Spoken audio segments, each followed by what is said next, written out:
Buffers are designed to resist changes in pH, but resist does not mean no change. So what exactly happens when you add a strong acid to a buffer solution? In this example, we will calculate exactly how the pH changes when hydrochloric acid is added to an acetic acid acetate buffer. And we are starting right now.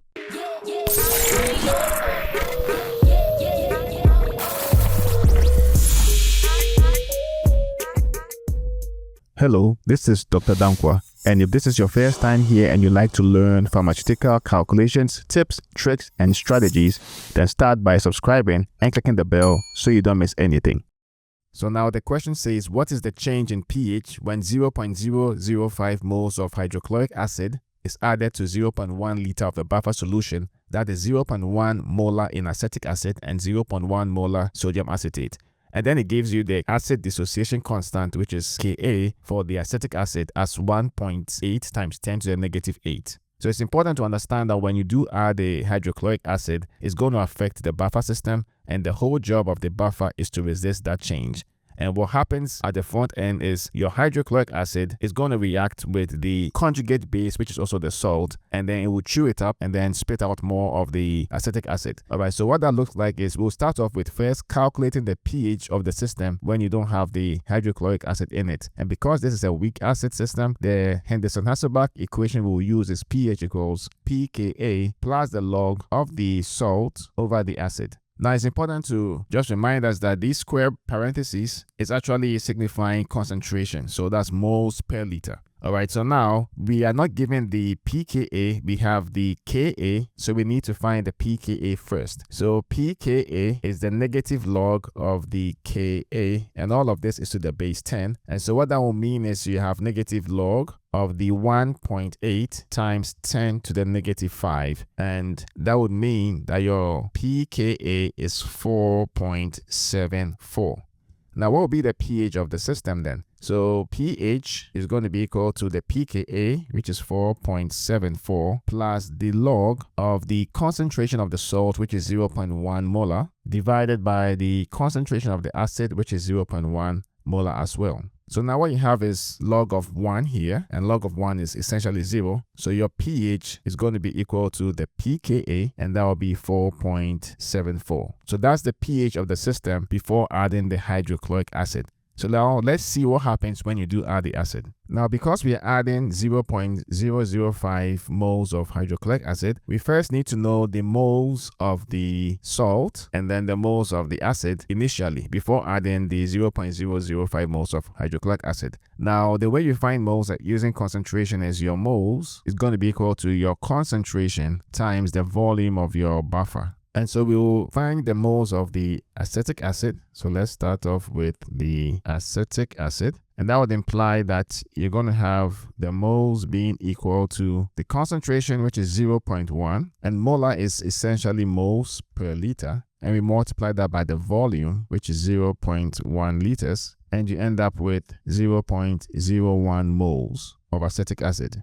And then we need to find the moles of the acetate, and it's going to be the same thing. And so the moles is going to be equal to 0.1 mole per liter times the volume 0.1 liters, and that's also going to be equal to 0.01 moles. So now that we have the moles that are initially present, what's actually going to happen now? So now your pH is going to be equal to your pKa, which is 4.74, plus the log. And at the top here, you're going to have the 0.01 moles of the acetate, and it's going to decrease by the moles of the hydrochloric acid that you put in there. And because this is a concentration, we want to divide this by the volume. And so now we have the right setup at the top. Now in the denominator, the moles of the acetic acid is going to increase by the same amount as the moles of the hydrochloric acid. So now you're going to have 0.01, which is the moles of the acetic acid, plus the 0.005 divided by 0.1 liters, which is the volume of your buffer. So as you notice, the liters can cancel out, but we're just going to keep everything the way it is just for clarity. And so now your pH is going to be 4.74 plus the log of 0.005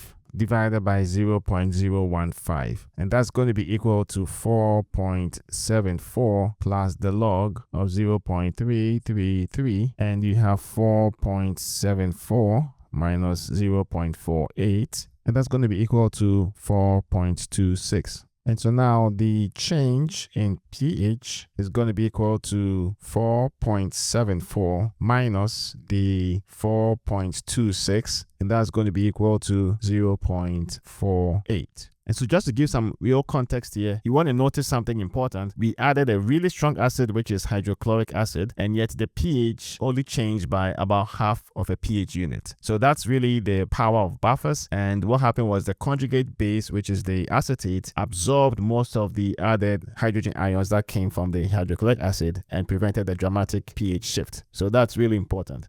So here are some important things to take note of when you have a question like this, which involves finding the change in pH after adding a stressor like an acid or a base. You first want to identify what the buffer system is. Is it a weak acid and its conjugate base, or a weak base and its conjugate acid? Because that's going to influence the version of your Henderson-Hasselbalch equation that you're going to be using. And then once you identify that, if it's a weak acid and its conjugate base, then you're going to use the version that was used here. And then if you're adding an acid to that system, then you will notice that the moles of your salt will decrease and the moles of the acid will increase. Now, I didn't show that in this example because it wasn't applicable, but if you were adding a base like sodium hydroxide, then what's going to happen is that your moles of the acid in the denominator will decrease, whilst the moles of your salt in the numerator on this side of the equation would increase. Okay, so that's the important thing that you want to pay attention to when it comes to this type of question, and you always get it correct. So if you are practicing on your own, another thing you can do is use BVinci to check whether your process and answers are correct. And so here we are on the BVinci dashboard, and then there are several models in there, but we want to go to the chat BVinci, and I'm just going to put in the question and click enter. And let's see exactly what BVinci does here. Yes, so BVinci goes through the same process. It first finds the initial pH, which we did as well. And then it finds the pH after, it finds the number of moles actually. And then it finds the pH after adding the hydrochloric acid. And then it calculates the change, which is also 0.48. So you get the same answer. So I hope you found this video tutorial useful. If you did, be sure to like it and share it. And if you have any questions, just leave them in the comments and I'll get to them as soon as I see them. If you'd like to learn more pharmaceutical calculations, tips, tricks, and strategies, then start by subscribing and clicking the bell so you don't miss anything. Thank you so much for watching, and I'll see you in the next video.